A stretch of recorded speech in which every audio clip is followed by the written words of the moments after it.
Government வேலை கொடுத்தாங்க உங்களுக்கு கம்பெனி வந்து கவர்மெண்ட்ல 10 லட்சம் யார் வந்து கொடுத்தாங்க மட்டும் கொடுத்தாங்க செந்தில் பாலாஜி அவங்க சார் வந்து கொடுத்துட்டு போனாங்க வீட்டில் கனிமொழி வந்தாங்க கனிமொழி மேம் வந்து வீட்டில் வந்து எனக்கு சொல்லி தான் கொடுத்துட்டு போனாங்க. எனக்கு வந்து 20 லட்ச ரூபா பணம் வேண்டாம்னு சொல்லி திருப்பி அனுப்பிட்டேங்க சார். நான் எப்படி அனுப்பிச்சிங்க பேங்க் மூலியமா ஆடிஜஸ் பண்ணி நான் லெட்டர் இன்ஃபார்ம் பண்ணி கொடுத்து என் விருப்பம் இல்லாமல் போட்டிருக்காங்கன்னு சொல்லி நான் திரும்பி மேனேஜர் லெட்டர் கொடுத்து ரிட்டர்ன் பண்ணிட்டேங்க சார். இப்போ நீங்க போய் சந்தித்து நீங்க என்ன கருதுறீங்க? விஜய் வருஷம் யார் கூட்டிட்டு போனது யாருன்னு தெரியாது. அப்போ கட்சியில இருந்து வந்திருக்கோம்னு சொல்லி அங்க வந்து கூப்பிட்டாங்க, நாங்க வரலன்னு சொல்லிட்டாங்க சார். ஆனா வேற யாரையும் கூட்டிட்டு போயிருக்காங்க. வேற யாரும் எங்களோட பேரை மிஸ்யூஸ் பண்ணி யாரோ போயிருக்காங்க. அது எப்படி தெரியும் உங்களுக்கு அவங்க வேற யாரோ போயிருக்காங்க?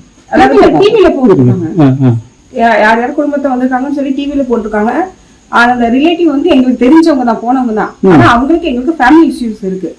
அவங்க வந்து போனதான் எதுவும் இன்ஃபார்மும் பண்ணல, எதுவும் பண்ணல. இவங்க பாட்டுக்கு போயிருக்காங்க. அவங்களும் இவங்களை கூட்டு போறேன்னு யாரும் சொல்லவும் இல்லை. எங்களுக்கு இன்னொருத்தவங்க மூலியமா தான் தகவல் தெரிஞ்சிச்சு. டிவில பார்த்தவங்க எங்களுக்கு இன்ஃபார்ம் பண்ணவும் தாங்க சார் எனக்கு தெரிஞ்சது, இல்லைன்னா தெரிஞ்சிருக்காரு.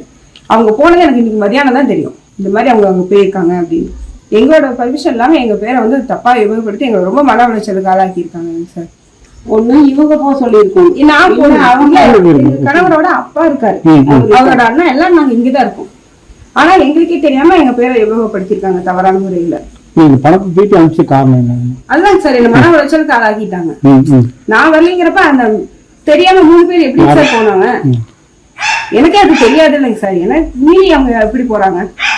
ஒண்ணு அவங்களால இன்ஃபார்ம் பண்ணிருக்கணும், இந்த மாதிரி உங்க குடும்பத்தை சேர்ந்தவங்க கூட்டு போயிருக்கணும். ஆனா எங்களுக்கு அவங்களுக்குமே ஃபேமிலி ப்ராப்ளம் இருக்கு. அப்படிங்கிறப்ப அவங்க எதுக்கு கூட்டிட்டு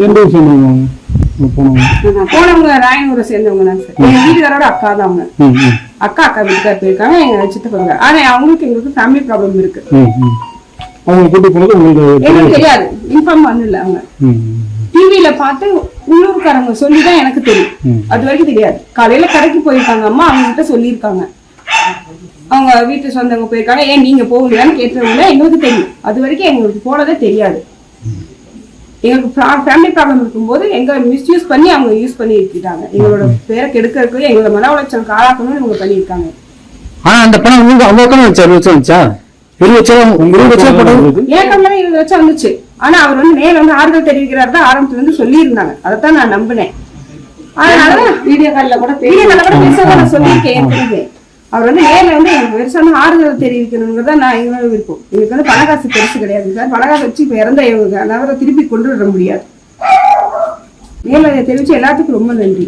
கவர்மெண்ட்ல பணம் போட்டிருக்காங்க. கவர்மெண்ட் வேலை கொடுத்தாங்க உங்களுக்கு கம்பெனி வந்து கவர்மெண்ட்ல 10 லட்சம் யார் வந்து கொடுத்தாங்க மட்டும் கொடுத்தாங்க? செந்தில் பாலாஜி அவங்க சார் வந்து கொடுத்துட்டு போனாங்க வீட்டுல. கனிமொழி வந்தாங்க கனிமொழி மேம் வந்து வீட்டுல வந்து எனக்கு சொல்லி தான் கொடுத்துட்டு